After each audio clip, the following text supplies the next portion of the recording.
Hi, welcome again to POT 4936, Democracy and Propaganda. I'm your instructor, Barb Howe. This video introduces Jason Stanley's contribution to our understanding of the concept of propaganda and how it affects democracy. Now, this is analytical philosophy, and this is where your skills in understanding how to analyze an argument will come in handy, because analytical philosophy is all about the logical connection between ideas. Okay, so also I know the page count this week is a little bit higher than we've had before. Don't let that intimidate you, because at least half of those pages are taken up with examples. Jason Stanley is great at giving examples of what he means. And so it's not too much of a heavy lift. If the chapter starts out with being very theoretical and you feel like you're not getting it, don't get stuck there. Just keep going, because the rest of the chapter is going to give you examples that will probably clarify a little bit more. Okay, so in this video, I'm going to start out with the introduction, which talks about why the study of political rhetoric is important. It talks a bit about Plato's 5 types of government and why he thought democracy was the most vulnerable type of government to demagoguery. And then chapter 2 is the main argument of the book. I skipped chapter 1. I was originally going to assign it. It's only 12 pages. But when I reread it again just before the semester started, I was like, no, it's a big hurdle for undergraduates to get over, because it references a lot of ideas that we may not have necessarily talked about in this class. The reason it's in there, I think, is because academics always have to anticipate arguments that they're going to get from their peers in the field. And so chapter 1 is really Stanley responding to potential pushback that he's going to get about his argument. So anyway, I didn't assign chapter 1. You're welcome. I think you will enjoy the introduction chapter and chapter 2, the main argument about the book, which presents Jason Stanley's typology of 2 different kinds of propaganda: supporting propaganda and undermining propaganda. Now, once again, there's many details in these chapters, and it's easy to get lost in the details. And so that's why I made this video, trying to refocus you on what the main overarching points are, so that you don't get too lost in those details as they're being presented, because he's great. The details are helpful because they help clarify what his main points are, but always go back to what is the author's main point here, because this is, like I said, this is analytical philosophy, and it's all about the logical connection between the ideas. Okay, so I hope this video is helpful, and we'll just jump right into it. All right. Okay, so the overall theme of the introduction is why the study of political rhetoric is important. As he said, it's the basic topic of political philosophy, going back to the ancients, but also how it relates to political regimes. So Stanley, we know by the end of this chapter, he ends up talking a lot about Plato and Socrates' distinction of 5 types of government, from the most desirable to the least desirable. But the way he gets there is by first telling a story, relating a story that Victor Klemperer talks about in his book, The Language of the Third Reich.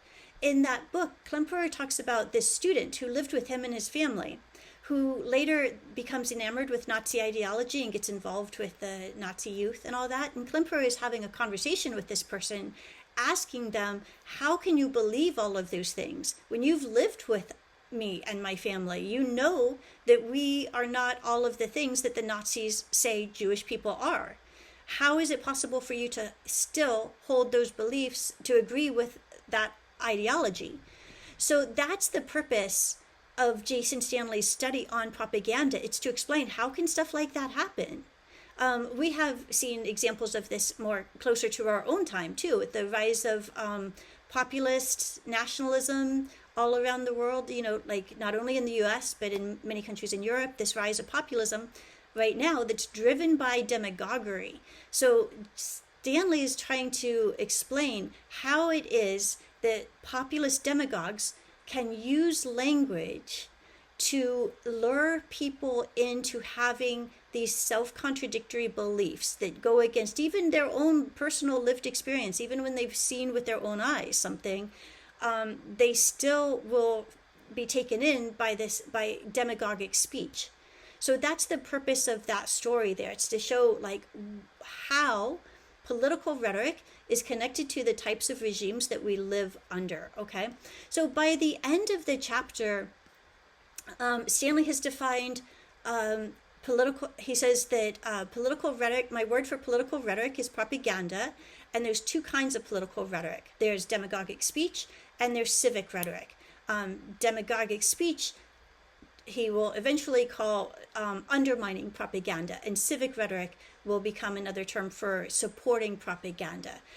In the next slide, I'll say more about how he gets to why he's talking about Socrates and Plato so much, because that is what helps define how demagogic speech is an epistemic threat to democracy. Okay, so I'll say more about that on the next slide. Okay, so why does Stanley end up talking about Plato and Socrates Socrates' 5 types of government regimes? This comes from the Republic, so we're not going to encounter this in the Gorgias, which we're going to read in a couple of weeks. But why does Stanley spend so much time talking about Plato? Because Plato had this list of 5 different types of government, and he ranked them in order from most desirable to least desirable. And of course, the thing that will jump out to you right away is that democracy is not at the top of that list. As I may have said in class before, democracy, that word had a very negative connotation right up until about the 19th century, because it was seen to imply sort of mob rule. Okay, and so in this typology of different types of political regimes that Socrates describes, he says the best one is an aristocracy, which is ruled by the best. So don't get caught up thinking like, oh, it means ruled by the wealthy few, because that's going to be an oligarchy. That's further down. In this case, he's using that word aristocracy just to mean the best. And of course, Plato thinks the best people are, philosophers. They're the ones who are most concerned with discovering the truth in society. So that's his most desirable type of regime for people to live under, is an aristocracy. He says they value best things. The second best type is a timocracy, which is just an old-fashioned funny word for rule by a particular warrior class, the warriors of society. An example of this is Sparta. And the thing that they value most is honor. So not necessarily the best things, but the most honorable things, the things that bring us the most honor and glory. Pericles, for example, would have been promoting this type of timocracy. After that, you have an oligarchy, which is not very desirable. It's the rule by the wealthy few. And then below that is a democracy, which is only one step up from the worst type of government of all, which is tyranny. And he says a democracy is ruled by the majority, and the thing that they value most is freedom.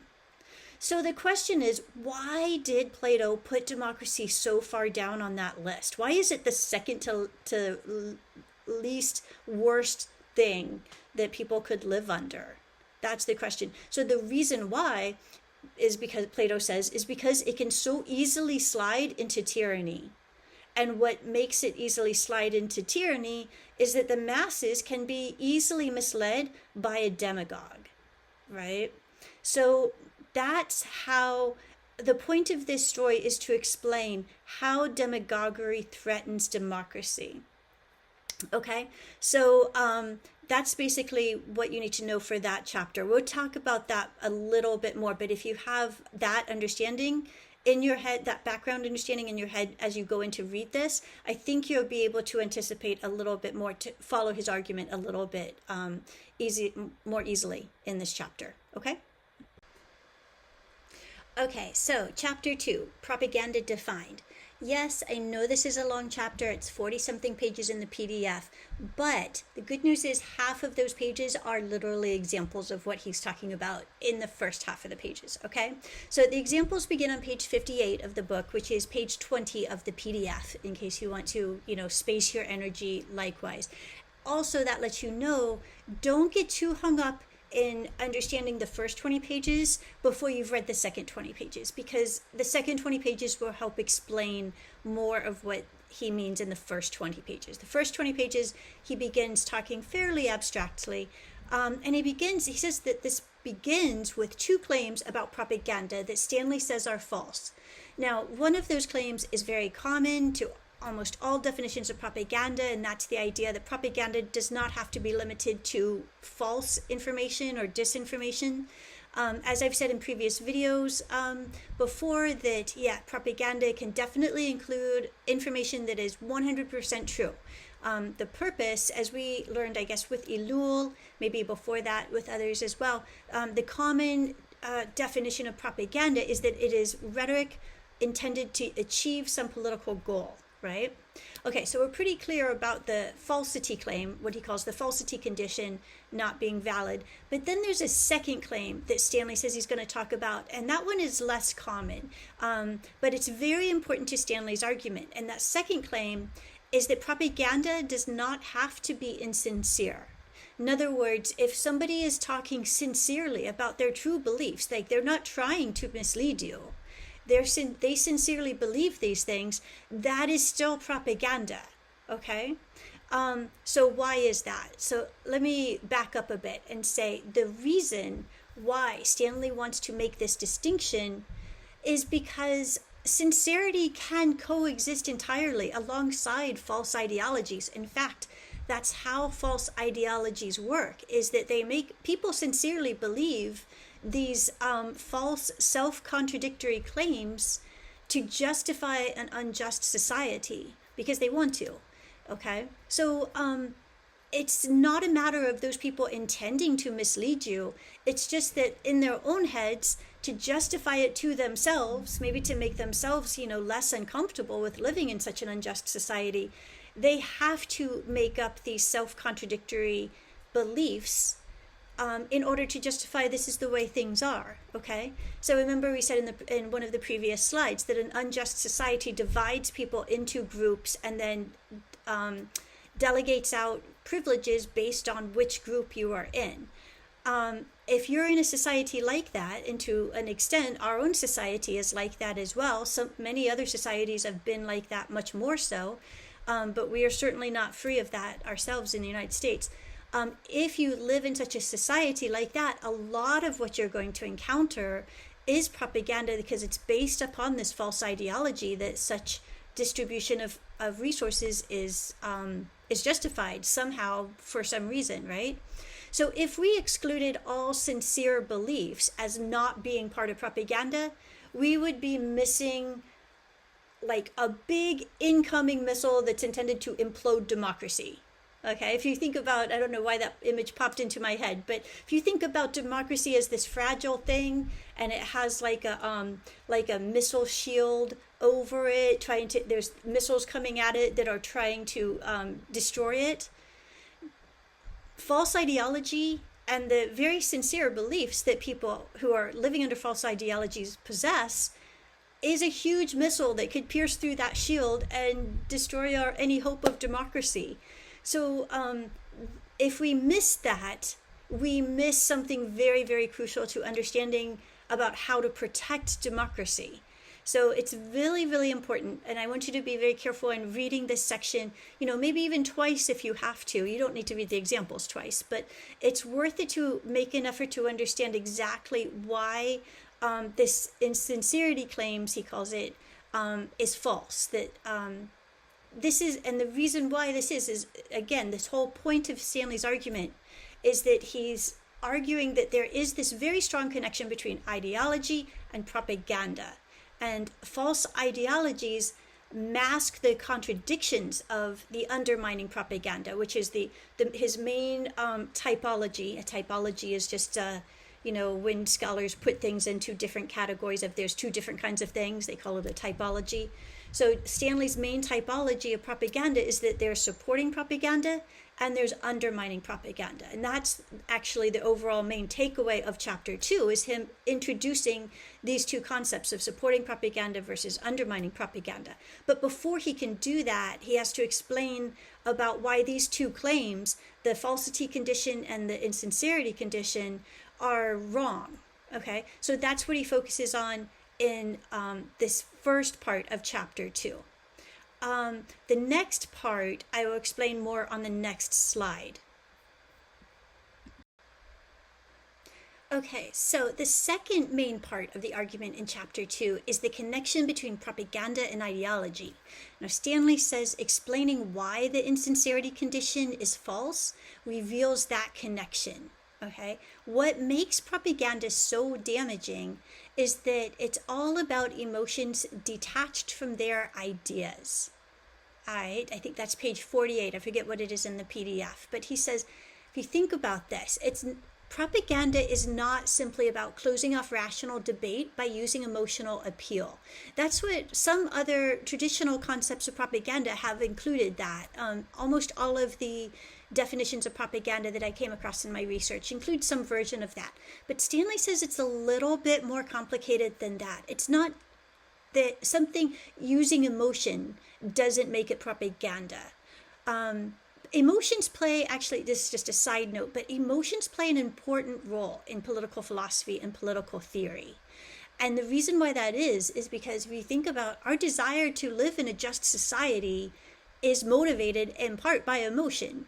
It's a very emotional thing. We want to live in a just world. We want to think of ourselves as good. We don't want to think of ourselves as unjust people or taking advantage of an unjust situation, right? So these are very emotional responses. So there's nothing wrong with emotion in and of itself per se. It plays an important role in political theory.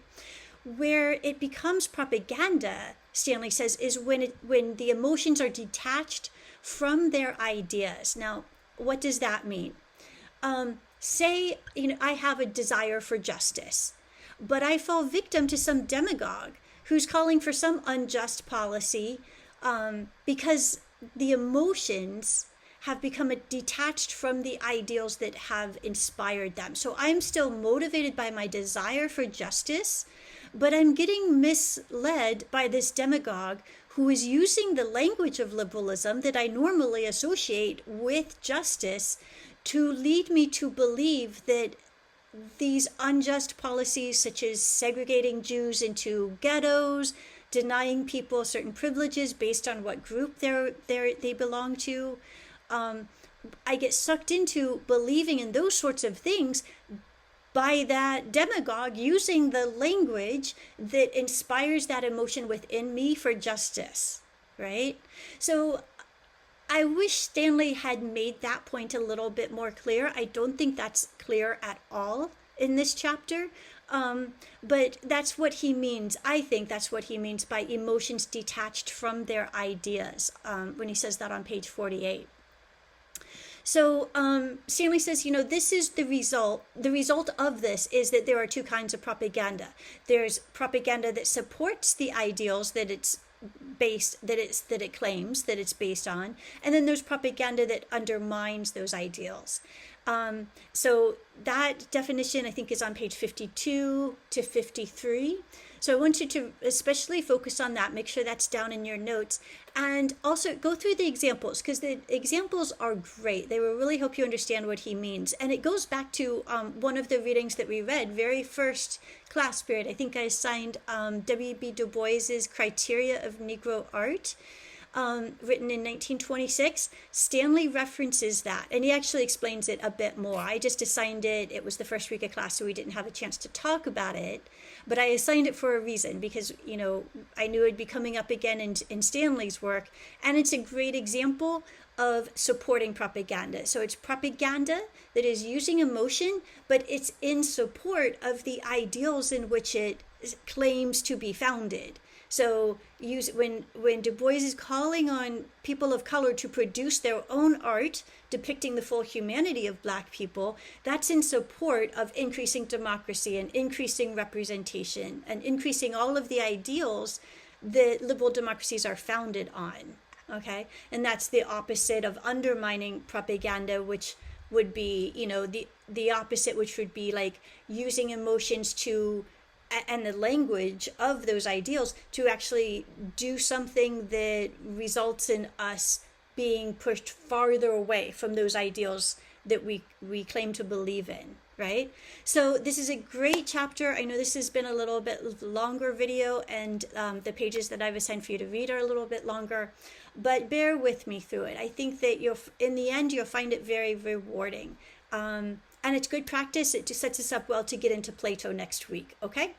All right, I'll see you then. Bye.